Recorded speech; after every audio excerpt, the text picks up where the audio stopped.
सबका साथ, सबका विश्वास, सबका उसी तर्ज पर जो माननीय प्रधानमंत्री की तरफ से विकास की गति को बढ़ावा दिया जा रहा था।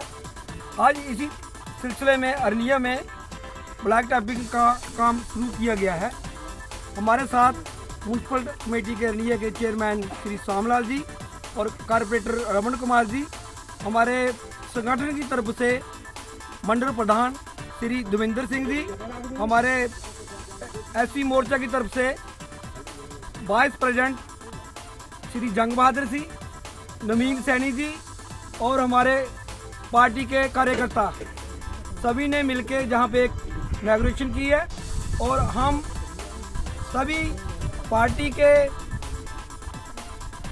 को मुबारकबाद देते हैं और हाई कमांड को भी मुबारकबाद देते हैं, जिन्होंने हमारे जो विकास की गति को बढ़ावा दिया।